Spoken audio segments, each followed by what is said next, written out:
Straight from the band.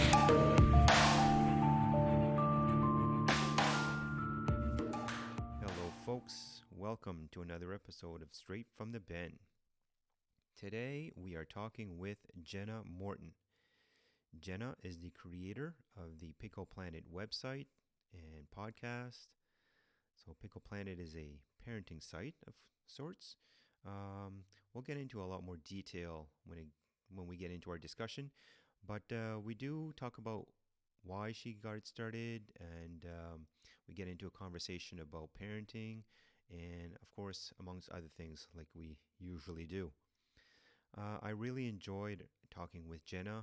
She's very insightful on the topic of parenting and podcasting and the website and everything.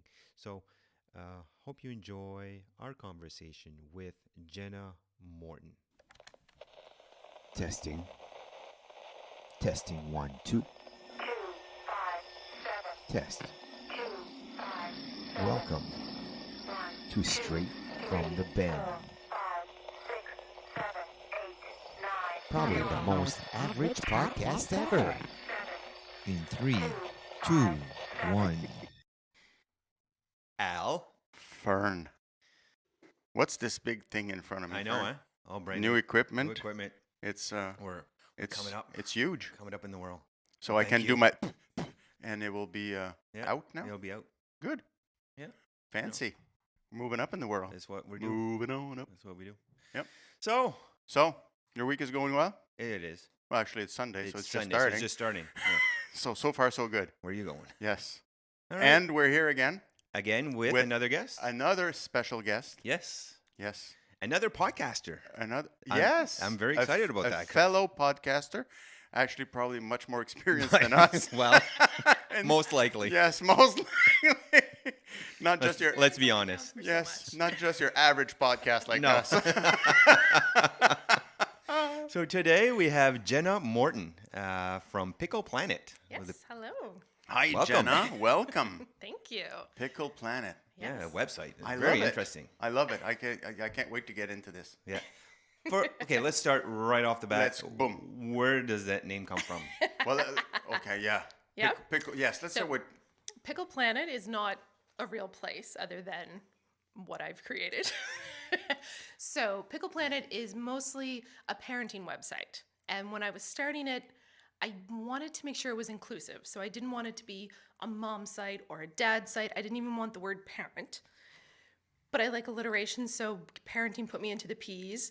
And I had a friend who used to refer to our daughter as Pickle. That was like her nickname. And so it became Pickle Planet. Pickle Planet. That's it. So it's all about the little pickles, the little So kids. what we should understand behind it is like Parent Planet. Yes, You just it is. It is wanted very something. much family focused. Okay. A lot of the people who use it are also early childhood educators, you know, Yeah, yeah, aunts, yeah, yeah. uncles, but it's definitely family focused and focused on anyone who deals with young kids, pretty much. Okay, so I saw that you started this in 2015, correct? That is correct. Okay. Coming up on 5 years this year. Already? It's 5 crazy. year. What's that anniversary? Is it paper? Paper anniversary? Something like Maybe that. I should like print the blog off on paper. So Jenna, what got you going in 2015? I imagine it started before then in your mind, but what was the inspiration for Pickle Planet? The most honest answer as to what the inspiration was, I was working on contract for a company that did mummy blogs across the country.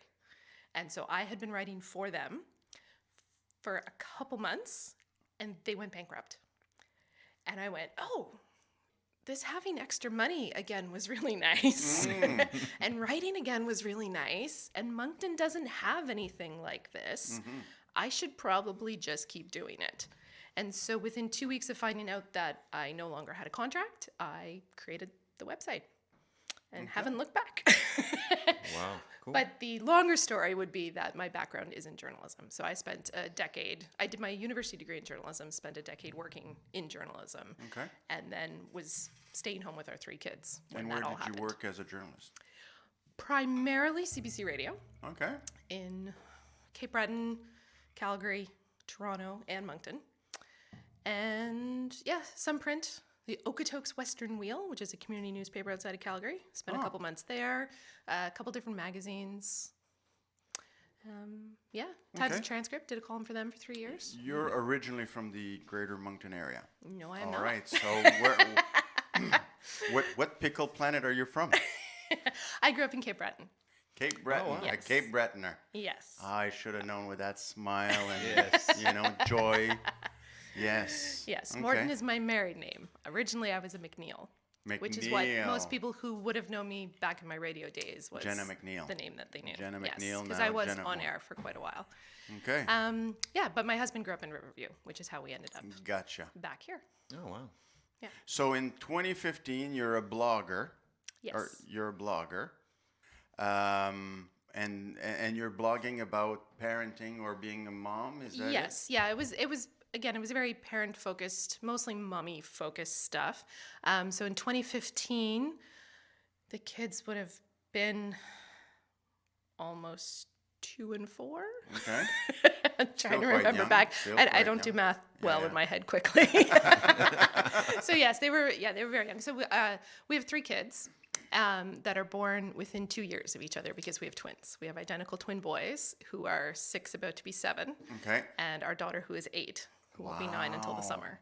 That's busy. Yes, yeah, that would be why I left full-time work. Yes. And working from home as a blogger and.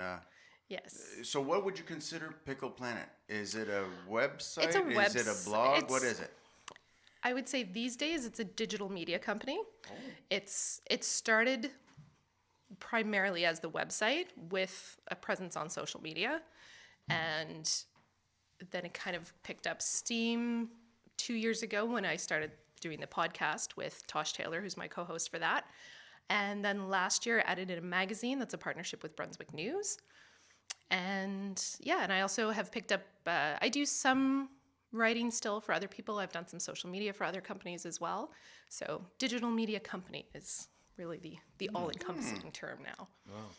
Because I've been on the website a few times, and I mean, other than it has a lot of activities like for local activities, right? If you're looking Yes. for what to do with your kids and stuff like that, It's the place to it's go. The place to go. Like, Yeah. it's really up to date and all the time, and Yep. like Once a so week. it really gives good ideas and You stuff. want to know how to decorate your house for Christmas? Yep. Yeah. Yeah. But it has, well, that's the thing, right? It's not just for local people. Like, I mean, you can go on there Oh, and yeah. have all kinds of articles and stuff relating to parenting. And it's quite Yes. mass. Like, there's a lot of different stuff. It is. It's pretty robust, especially now with the podcast. That's really helped to write all the other stuff that I wanted to do, the kind of profiles that I like doing of people, and those deeper stories that help parents figure things out. It takes more time to write those. Yeah. But when you can do it as a podcast and interview someone and just put it out there for people to listen to when they need it, you can get a lot more of that in there quickly. So that was part of deciding to do a weekly podcast, was being able to get that much more content out there that wasn't just focused on what to do with the kids this weekend. Yeah. Because when we arranged our podcast here, and so I started looking at it and started listening to a few podcasts, like more and more, and it's really interesting as far as like the experiences that some of these people have. Like, there's one in particular that, and I'm a kind of a self-proclaimed macho guy in a certain sense, but when it comes to kids and their stories, whew, that comes to get me. Oh, And there was- yes. and that was one. There was one in particular where it was the mom telling her story about her child that has some kind of a brain condition, and the trials and tribulations that they had to go through and that kind of stuff, and that was whew, It got you. it was heavy. It was heavy from. I mean, There's been a couple episodes we've had like that where you got to pull out the Kleenex, whether you're listening or you're the one asking the questions. Yeah. We've been really lucky in the people that have agreed to come and talk to us sometimes, and to talk about really deep, honest things. There's one of our most listened to podcast episodes is one about divorce, and it's one woman sharing her story that she had shared publicly somewhat. She owns a company in town, and so she had shared a little bit on social media of what was happening, and she agreed to come in, and she did not I think she probably did hold back, but it doesn't seem like she did when you listen to it. And a Yeah. lot of people really resonated with how honest she was about what she was going through at the time. Yeah. Wow, interesting.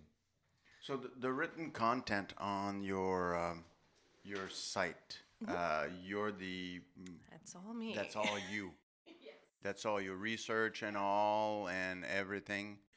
And but I guess you get contributions because I saw on your website that you ask people to send you ideas or send you stuff. So how does that work? Yeah, there's been a few guest posts.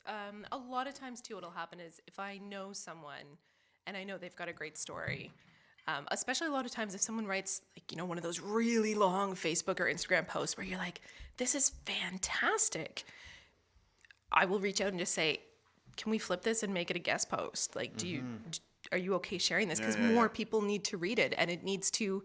I mean, the great thing about a website, as much as people go to social media these days and look at Facebook and Instagram, when it's on a website, it stays longer, and you can go back to it. And if someone's having that same issue through divorce or through, you know, some kind of medical issue or something, and they look for it, they can find it.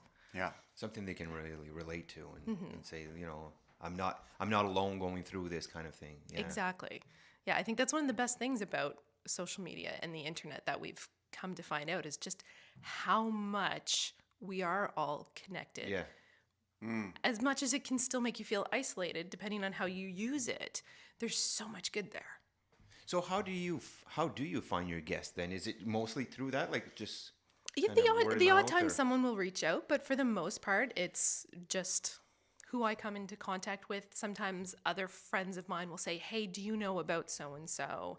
They've got a really great story they should share. The odd time people will approach me either through the website or Tosh and I through the podcast, but it's primarily driven by us. And I spent a decade doing that. That was my, that was my job, was to find people and to find stories. So I just haven't stopped. It's just different where I put them now. Yeah. Yeah. So Jenna, when you decided in 2015 to start Pickle Planet, I understand it was, well, you know, you were just losing your contract and you like to write but why something about parenting? Did you find that there was a need, there was a gap somewhere, or did you think, well, I want to write, I want to do something, and this is what I know best, and I'll go into that? So what made you go into that line of content? It was mostly the need that I saw in this community specifically. With Moncton, you know, the greater Moncton area, we're so separated into our little zones, right? And if you were a parent and you wanted to go out and do something on the weekend with your kids in 2015, before 2015, there wasn't one place you could go and look to find that information.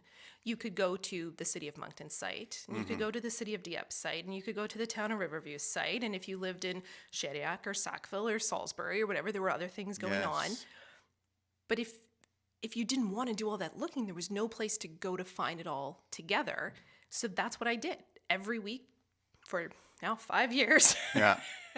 I go to, now it's up to, I think it's 45 or 50 different websites that I check each week to find out what's happening.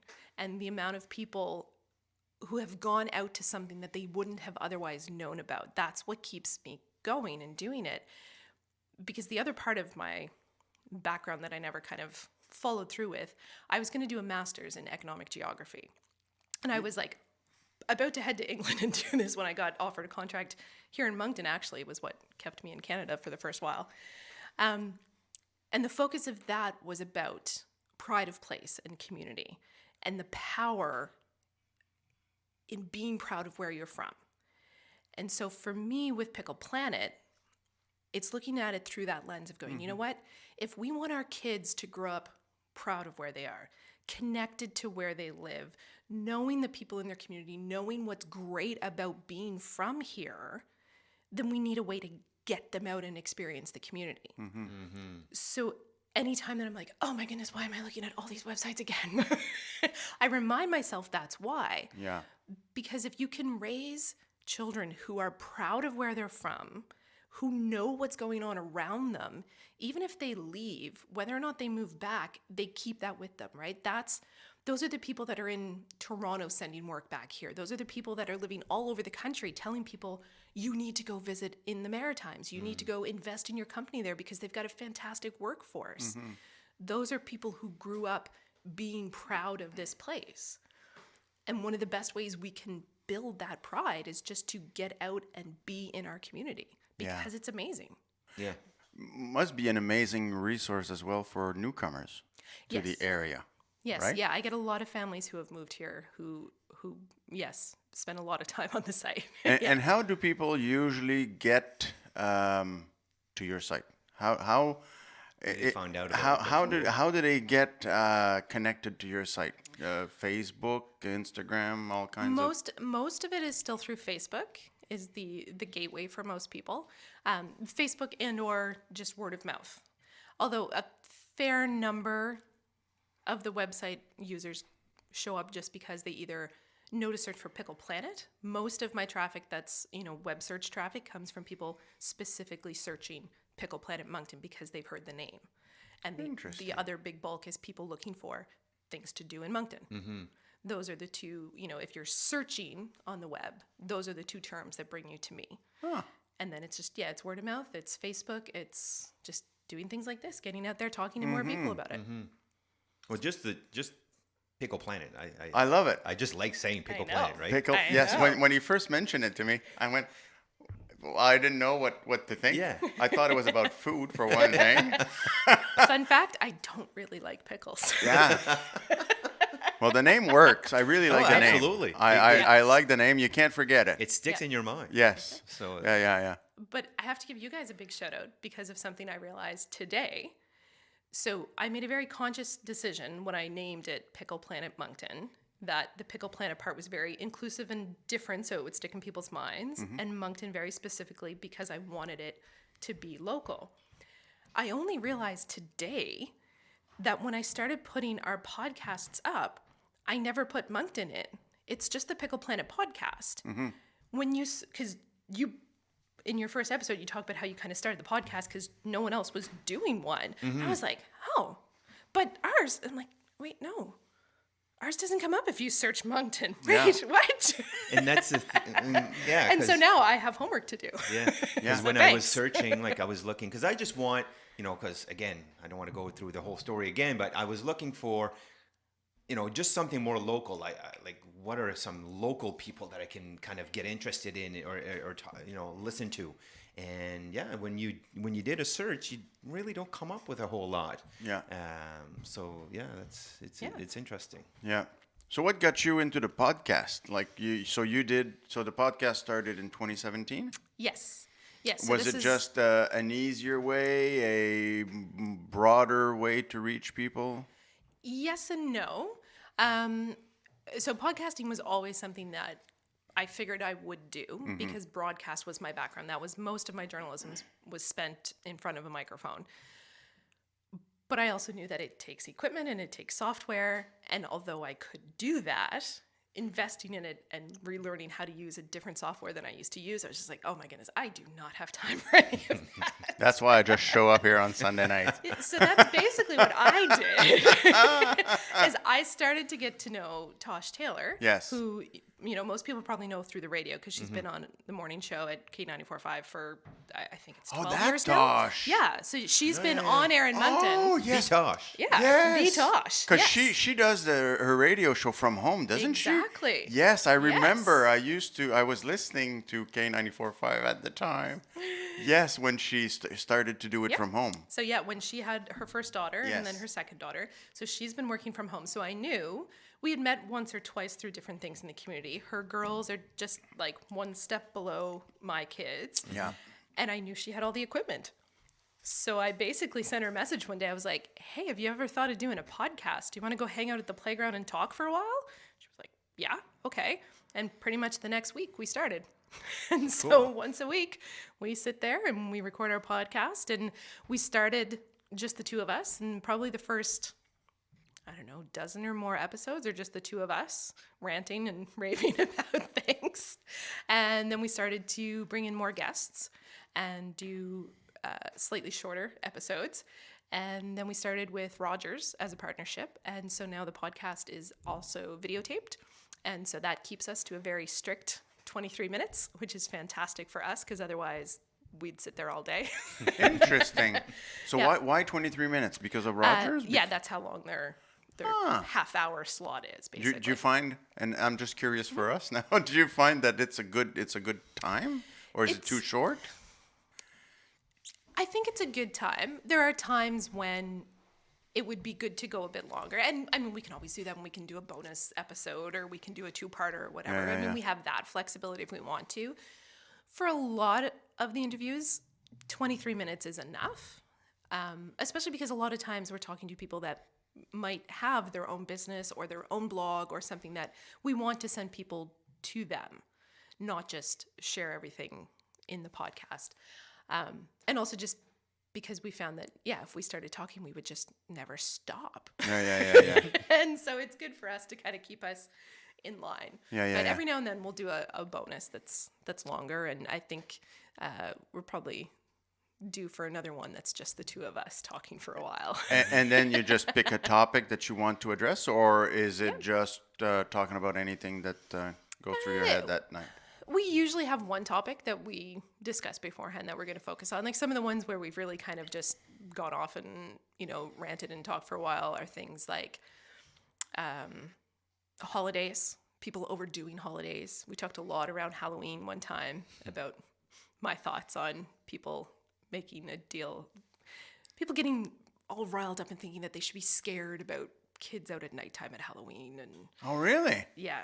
So there's people out there who convince themselves they should be scared about kids.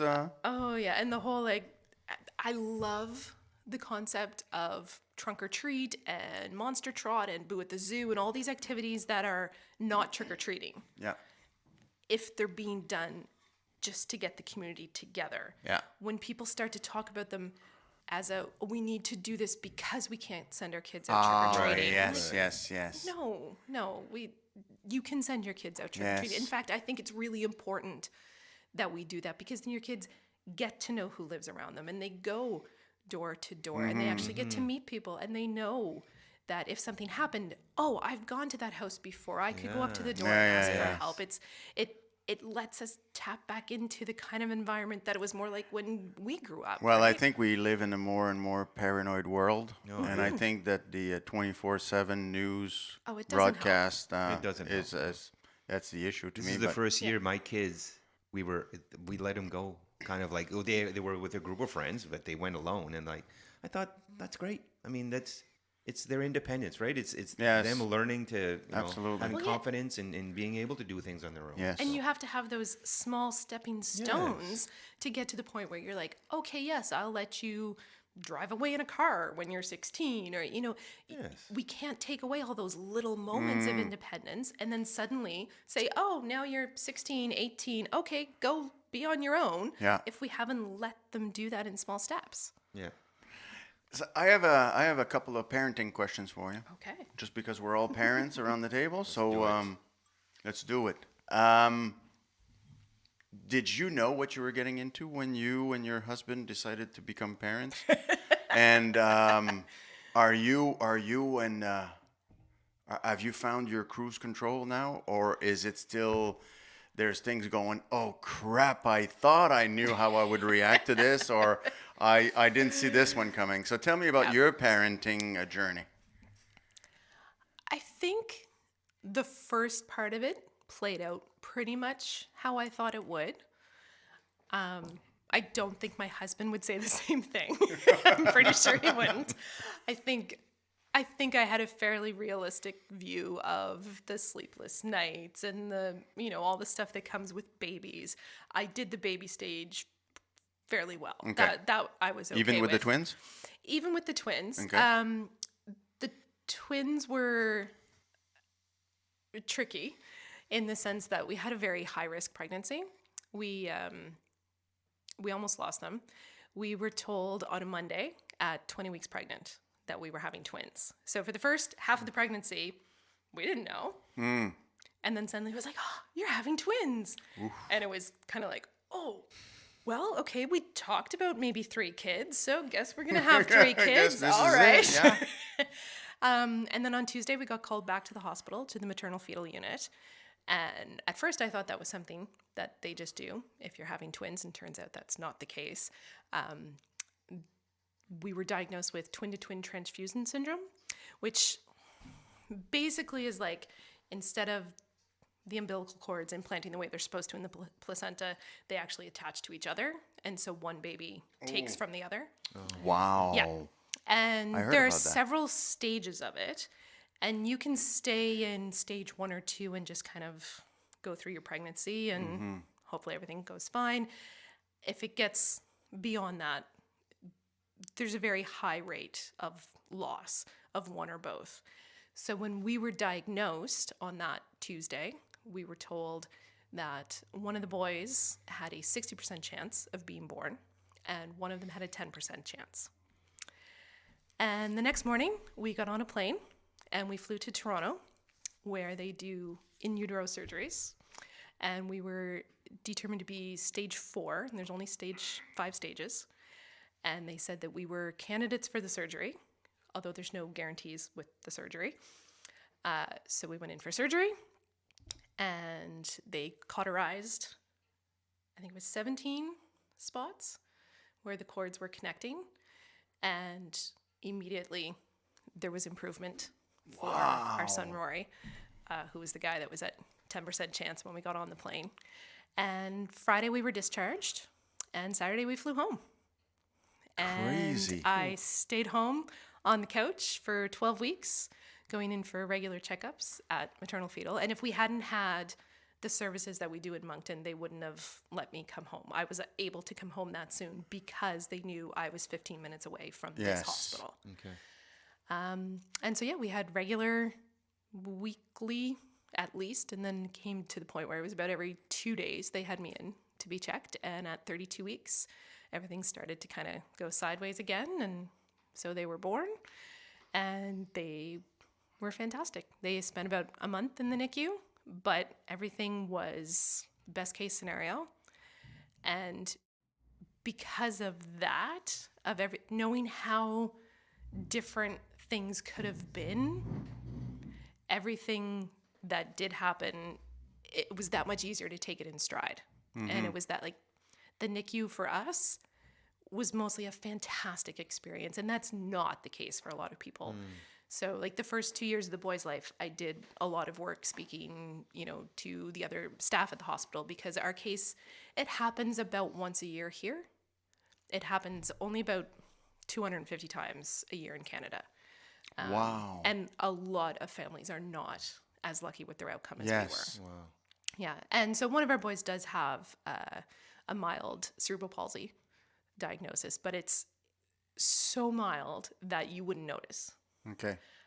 So we worked on him. We had a lot of follow-ups for the first couple of years, but now that they're in school, he just does, he runs around school. We don't do extra physio anymore. Yeah. So everything that's come at us since then, in those typical parenting kind of like, oh my goodness, you're driving me crazy moments, you kind of go, yeah, okay. Yeah, someone told me you weren't going to be here. So, all right. Yeah, we're going to figure this out. Yeah, it puts a different perspective on it. Yeah. So I think if I hadn't had that, Yeah. I'd find a lot of the things we've done in the past 6 years a lot harder.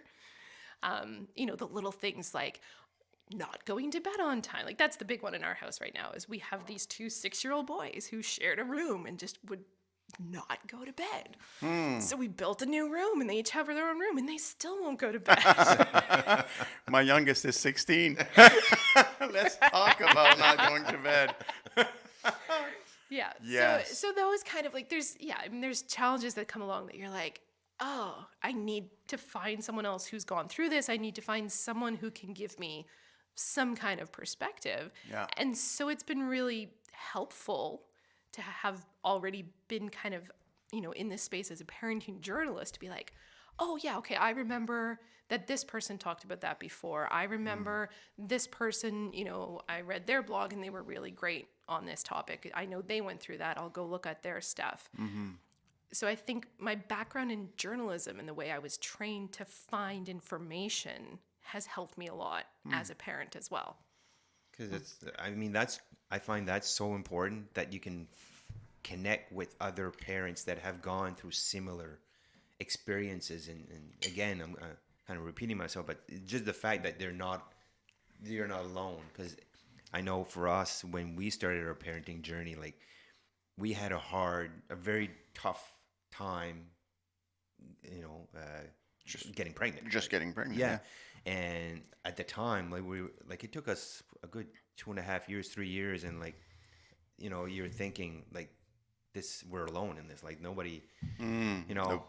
nobody understands what we're going through and that kind of thing. And then, I think it's things like this where you can know there are other people that have gone through it, that are going through it, and then other people that will go through it, and that can learn from these experiences. So I think that's so valuable that there's this repository of all these podcasts and articles that they can go through. So that's awesome. On your website, do parents write to you with questions or topics or concerns that they would like you to address? Or Sometimes, Okay. not as often as I would expect. okay, And I don't know if that's just that I managed to do a good job of getting ahead of it and putting the things out there before they ask. That's on a good day. That's what I tell myself. yeah. And certainly if people do reach out, I love it, especially, with the podcast. We love when people reach out and say, hey, can you guys find someone to talk about Talk about this and talk about that. I'd say I've probably gotten more requests for that kind of like parenting expert. Now, I'm doing air quotes around that word expert, just like someone who's gone through something. Yeah. We've dealt probably with more of those through the podcast than I do on the website itself, because audio is such a powerful tool, right? When you can listen to someone tell their story, I think you take away so much more from it. Because if it's in writing, not everyone reads the same way. If it's video, people get distracted by the video, even if it's just a still of you, in your bedroom talking. But I think the reason that podcasts have gotten just like so crazy popular is that audio is such a powerful tool. And I think letting people tell their stories is the best thing we can do for each other. Yeah. Well, not only do you hear their story, but you feel their emotions, right? Where you might not get that in an article, or Yes. if you're reading like a book or whichever. But I feel in the podcast, because again, I've been listening to podcasts a lot, and whether they're talking about their experience or even if they're professionals talking about their field of study, but you feel their passion, you feel their emotions, and I think that's where part of the advantage of the podcast comes in, right? So. And I think it's a lot less intimidating for people too, right? A lot of people think, oh, I'm not a writer. I can't write a blog post about what happened to me, and like video. Oh my goodness, don't put me on video. Whereas if you're just like, no, it's just a microphone, just talk, just have a conversation with me. Yeah. And that's less intimidating for people, but I think it's the most powerful way to tell a story. Yes. You talked earlier about parents today being a little paranoid about Halloween. You talked about Halloween. Going through parenting right now for you, what are the other differences do you find from when you were a kid in Cape Breton? Because I assume, I don't want to be stereotypical, but in Cape Breton, mostly small communities. Yep. Everybody knows everybody, and And I did grow up in a smaller community. Yeah. Where I grew up is very similar to where we're raising our kids. So we're between Moncton and Salisbury. Yeah. I can smell a farm most days. it's very similar. Yeah. I'd say my kids' school is actually probably larger than the one I went to. But our kids will go to the same school from kindergarten to grade 12, Yeah. which is different than me. So as a parent, do you feel you're raising your children in a different parenting world than you were raised in? It's definitely a different world. I feel like we're trying our best to not parent them a whole lot differently, in that sense of not getting caught up in paranoia and not getting caught up in over commercialization and that kind of thing. Like, our kids don't have their own tablets. They don't have their own. We're just too cheap. Like, there's no way. Like, I'm not buying you an iPad or a phone. Like you're in elementary school. No, I'm not. Yeah. There's no reason for that. No, we can watch the same TV together. Yeah. Or we can use the one computer Yeah. together. Like and I mean, our kids are still young enough that we're not quite into some of the challenges that we will have to deal with of deciding when do they get a phone. Right now, we can just say no. Yes. They're That was 8 a and big 6. decision for No. us. Yeah. That was a big dilemma. Your Yeah. kids have phone, yes? Well, my daughter has my old phone, but it's not activated like per se as a phone. Like it's uses it kind of as an iPod kind of more thing. It does, Gotcha. no data plan, no phone. Okay. But you know what? That brings to mind an interesting story. We had a little discussion with my daughter this morning about the huge usage of the phone, or because she goes on the Wi-Fi here and then is able to use certain apps and stuff. Social like that. apps and Yeah. yeah. So And how old is she? she is 12. Okay. She's going to be 12 in January. So I had a discussion with her because I found that she was using it a fair bit. So I was like, okay, we need to. But I said, okay, let's talk about this, and I said just kind of said, okay, I think we need to take a look at bringing that down and stuff. And within an hour, maybe 2, she came down and said, and had this. She found something through the functions or whatever, through the, and she was limiting her amount. Herself. Yes. I was like, oh, that's a very proud moment for me. Like, I was like, that is Yes. incredible. Like, that she's Yep. on her own initiative coming. Yes. And, at the beginning it was 3 hours, but okay, well, let's start with that, and then we'll see. Yes. We'll see where Good it job. goes after that. But yeah, I was very proud. Like, I was thinking, that's good. Like, it's not like I found I didn't force her to do anything, and I said, we'll have to talk about this, but I thought that was very very responsible. So she was of her. receptive to the fact that it might be too much. Yeah, at the beginning I didn't Yeah. think so because her initial response wasn't so much, but yeah, then I think I just kind of left it at that, and she kind of probably Yeah. thought it over, and yeah, so I was very proud of my daughter today. Excellent. So, but it comes to say, like, sometimes you just need to put the ball in their court sometimes and let them make the certain decisions, because we've talked about this before, because again, being both parents and looking at society today, like, you have these bulldozer parents that just clear the way. Let's clear the way. Let's take all the obstacles out of the way. Let's not let them have to make any difficult choices or difficult situations, and let's just clear the way so they have a good upbringing. And I don't think that's the And best. no, I don't think that's helpful for No, anyone. You no. have to learn how to stand up for yourself. You have to learn how to make your own good decisions like that. To say, You'll have to okay, do it like, at some point. yeah, you're like, okay, yeah, I'll limit myself to 3 hours, and you're like, well, okay, 3 wasn't the number I wanted, but Yeah. all right, Yeah, start you've- with that. that's a good compromise, yeah, right? Start of a it's- conversation. Yeah, so that's what we're hopefully doing, is trying to have that kind of like, yeah, let's talk about what the issues are with our kids in a way that makes sense to them, so that hopefully they can make decent decisions Yeah. like that. Because yeah, if you just make decisions for them, well, that doesn't work for anyone. Yeah. Yeah, exactly. There was another podcast that I listened to, and I think it was a recent one about bullying that I found very interesting, because that's always been kind of a touchy subject with me, and I listened to that one, and I can't remember the name of the Carrie. Okay. Carrie Gaskin. And I think Yep. you've had her on the podcast. Yes, yeah, we've done. Yeah, before. she's a counselor in Riverview. Okay. Yeah. And she that works was a lot very with kids. interesting as far as her, because it was basically a podcast on, okay, there's bullying, and then there's just mean kids. Sometimes there's just mean kids, right? Yeah, But and it's mean kids that are making just that- like being mean the way a kid does, Yes, right? And yeah, like so not there's that- being like mean, just Yeah. yeah. Yeah, no, that was very interesting, because sometimes that's it, right? Sometimes kids are just going to be mean. Like, it's not that their intent is to bully, it's to No. just Well, in both cases, I think we need to talk to the parents. That's just me. I'm so glad my kids are out of that. But that was we've talked about this before. That was my Yes. biggest fear Your going biggest through fear, yeah. school. going through school for the kids, Yeah, it's- bullying, and because Yeah, that would not have sit well with me. and it's hard to know when you're talking to your kid, I think, which one of those it is at first sometimes, Yes. right? Like there are some cases that are clearly bullying and some cases that are clearly just a kid being a kid and your feelings are hurt. Yeah. And how to find out, you know, when it's tipping from one to the other. And those cases of like, yeah, when do you as the parent have to step in and be no, this is not going to be okay for my kid. Yeah. And when do you just be like, you have to learn how to deal with hurt feelings and people who are going to be mean because they'll still exist when you grow up. So how many episodes would you have now?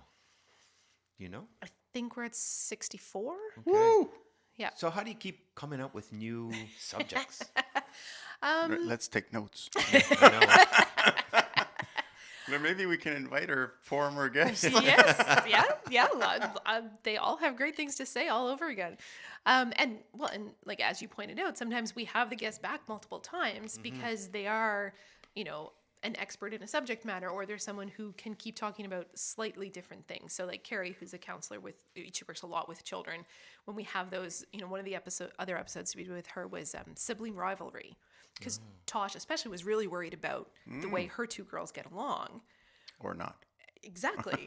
In her case, she thought that they had this like almost unhealthy sibling rivalry. And through the course of talking with Carrie, she was like, no, okay, maybe they're just being siblings. Like, you know, but it was good to talk through how you figure out what those warning signs are and also like how much can you really force your kids to like each other? You can't. Right? Like every time our kids start fighting, my husband he gets all upset that they can't get along or whatever. And I'm like, do you remember what you and your brothers were like? I mean, I wasn't there, but you've told me stories. I'm pretty sure the three of you fought like cats and dogs and thought you hated each other. Yeah. And the three of you would go to the ends of the earth for each other now. Yes. So you can't That's part get of the journey. stuck in the moment, right? Yeah. Like I think that's the hardest thing to learn about parenting in my mind is to not get stuck in the moment.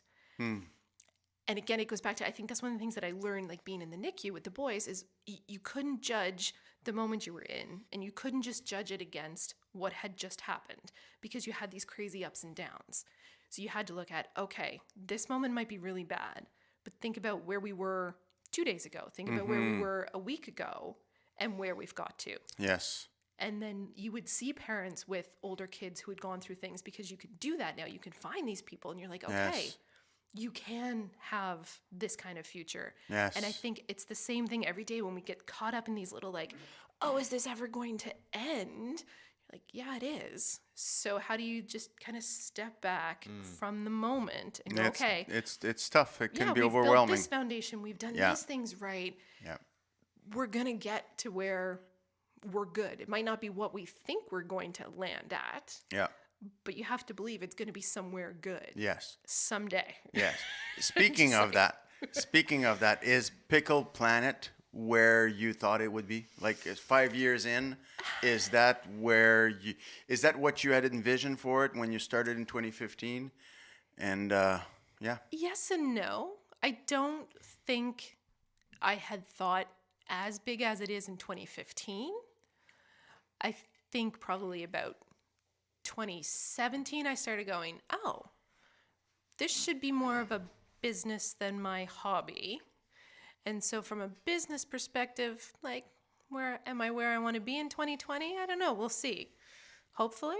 There are a lot of big ideas that I would like to do with it. Okay. But I don't know if it's going to unfold the way I think it will, or if it's going to go somewhere completely different. And I'm just kind of like, oh, I'm just going to keep staying along for the ride. I think if you tell us, tonight, you give us a scoop as to where Pickle Planet might be going, I think it'll happen. Yeah? Yeah. Well, if you're correct, that 5-year anniversary is paper, then definitely that lines up with, I would like to see things in print. Really? Like a magazine? Like right now, I you have a magazine. you You have an e-magazine now, is it? Is no, it an it's an actual magazine. really? It's a partnership with Brunswick News. Okay. So they came to me. Their special teams, special project team, came to me, and they wanted to do a parenting magazine. And they had the graphics, they had the sales force, they had the distribution. They just needed the content. I said, "Yep, all right." So we sorted out a deal, and so I do most of the content, and what I don't do, I'm responsible for the ideas, basically. Gotcha. And that's what, And- one a quarter, one Yes. or one Yep, a quarter. one a quarter. Yeah. So Okay. we've done one full year now. We've done four seasons, and we'll have another one out in February. So it is much more than a hobby now. It is. It's yes. a business. Yes. You it find the is. marketing and all the advertisement, or Brunswick News helps you For with the that? magazine, they do all the advertising. Okay. For Pickle Planet as its own, I do. So I find that challenging because there's not enough time to do everything, but it's hard to get big enough as a business that you can invest in someone else to do the things that you don't want to do. And True. that's the balance point I'm at now, is trying to figure out how can I grow enough that I can bring on other people to keep it growing bigger. Yes. Okay. So what do we wish for you in 2020? In 2020, we wish for more advertising revenue for Okay. Pickle Planet. Yeah. So that I can hire someone to keep Pickle Planet growing and keep the weekend roundups existing so that I could spend my time writing a book. Oh, so Right. you're writing a book. See, I That's told the you goal. we'd get to the paper. good. That's the paper. Yes, that's my next. How do Okay. I make the time to make that happen? All right. And it's a book on parenting? Or I would say there are 3 books, okay. and one of them would be on Okay. parenting. Yeah, Okay, so you got vision out there. I do. Yeah. All Gotta right. find the I time think to do we'll it. have to invite Jenna again Definitely. for the next thing that she's not telling us today. I guess I feel like the next thing, I don't know it yet, but we'll just have to be it's gonna patient. come. All right. So Jenna, what in closing, any advice for parents listening out there for the holidays are coming? Anything you want to tell our audience?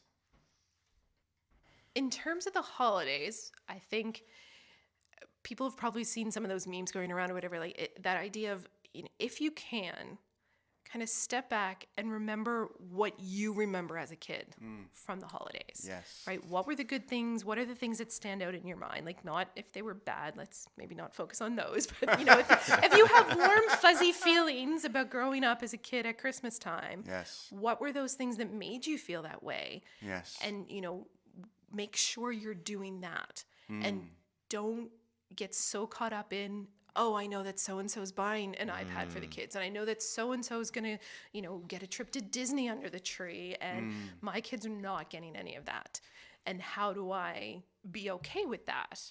And I think back, there are very few actual gifts that stand out in my mind from when I'm a Yes. kid. It's more about the rest. it's more about everything else, Yes. right? And if we all just and like, it's the same thing when my kids start fighting, and I'm like, oh, why do you care about this? I'm like, oh, because when I was 8, I cared a lot about that. Okay.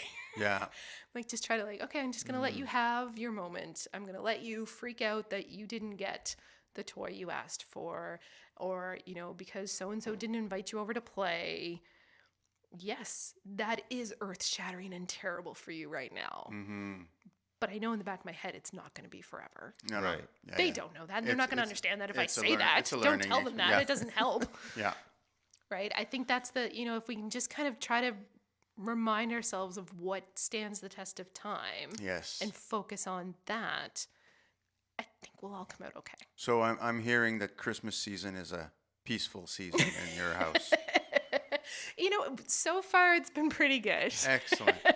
Well, Yeah. that's great. I mean, again, I just kind of fell upon the whole Pickle Planet when we kind of connected through social media, and I remember, when you were young and you're saying that, oh, parenting doesn't come with a manual.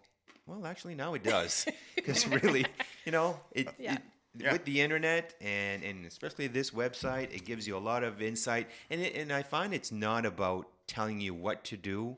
I think it's more about letting you connect with other people that have gone through it, Yeah. and having you, you know, go through those experiences with them, and letting you know that they're not alone, and Yeah.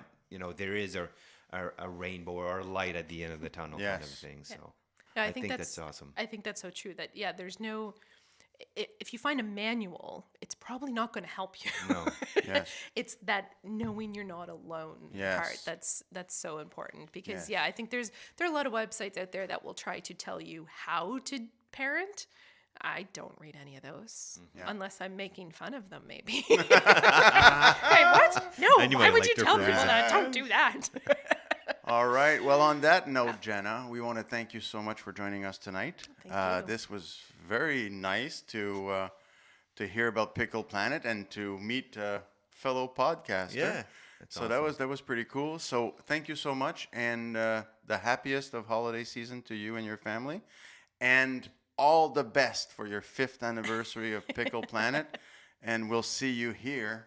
Big things in 2020. Yes. And we'll see you here in 2020 with the big things. Sounds good. All right, Fern? Thank you. Thank you, Al. Always a pleasure. All right. Denis, thank you, sir. Thanks, Jenna. Thanks. Thank you. Okay, bye. Bye. Well, I hope you enjoyed our conversation. If you did, you could do us a big favor and share with your friends or rate us wherever you listen to this podcast. Our goal is truly to highlight the Maritimes, and we can only do this with your help.